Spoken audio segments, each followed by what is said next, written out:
your attention to our lesbian feminist graveyard of feminist ideas that have passed on too soon. So one of my personal favorites, of course, is the lesbian separatist and paganism movement. I think it's gone too soon. We also have women for women, and we have, of course, the L word. So just a few lesbian feminist ideas that we wish were still here. We've got some mirrors. Does anybody here at this point feel like looking at their own vagina? What would that entail? Well, you'd have to put your dress down, I suppose, and have a look at your vagina. In this bucket, it is filled with her menstrual blood. Her blood nourishes our imagination, you see. So up these stairs, you will be in the secret tunnel of two adult women in love. Be prepared to crawl on your hands and knees. And I warn you, you will get touched. This, of course, is our ball-busting room. Balls are symbolic of multiple interwoven oppressions that emerge under the rule of patriarchy. As you can see, we've been very busy smashing some balls. Yeah. I find that at this part of the tour, the male students get a little bit nervous in this room. I don't know why.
Max is very excited for me to turn him from my boyfriend into my girlfriend. Max is very excited for me to turn him from my boyfriend into my girlfriend. You look terrified.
couldn't make this stuff up if we tried.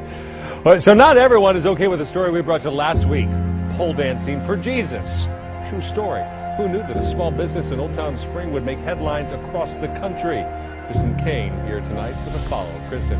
Well, Tom, pole dancing for Jesus, it's a controversial topic that's being debated around the world right now. It seems to have hit almost every type of media, from TV news and radio to newspapers and the internet.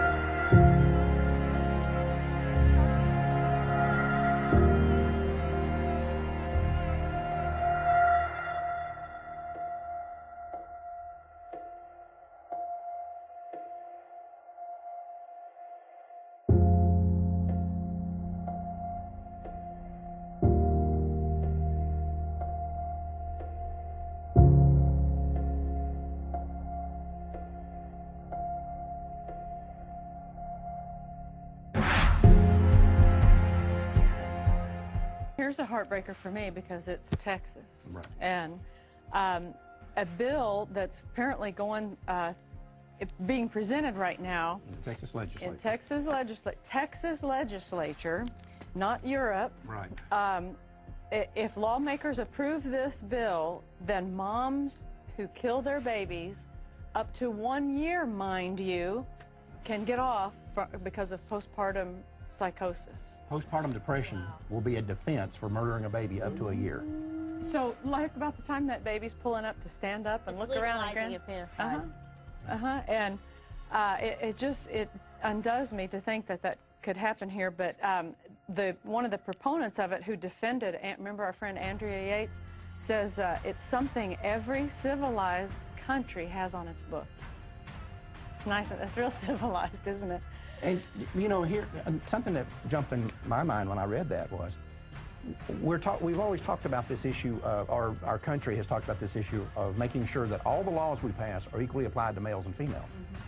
How do you apply that to a male? What if a guy has an 8-month-old baby and he says, you know, I never understood how this has physically affected me. I'm having to work more hours. I don't get to see my wife as much. It's really impacted our lives, and babies do that. You've got a newborn baby. We had babies. You've had 4 of them. You've had babies. They impact your life. What if a guy says, I killed my 8-month-old because it was just driving me nuts?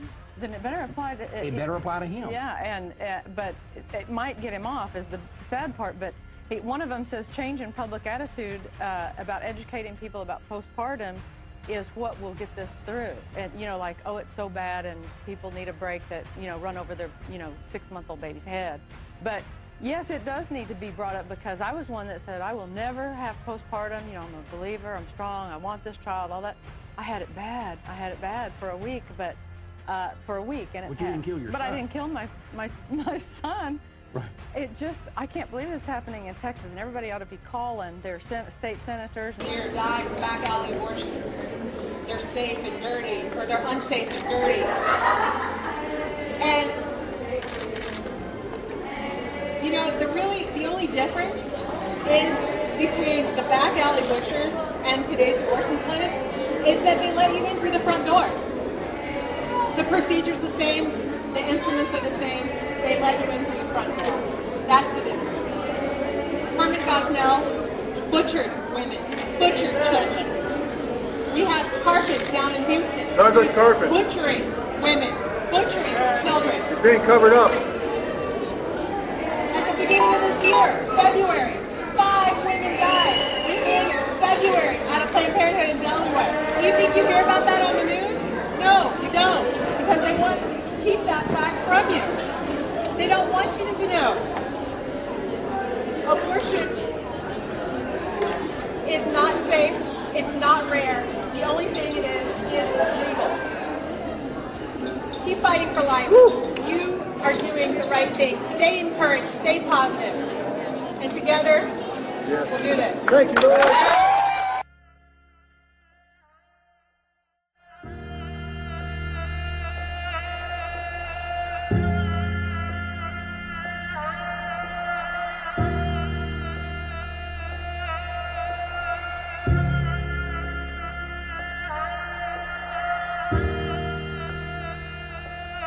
May I ask you, if this had been a 31-year-old man, with a teen student, a 16-year-old girl, would you still have referred to it as fooling around?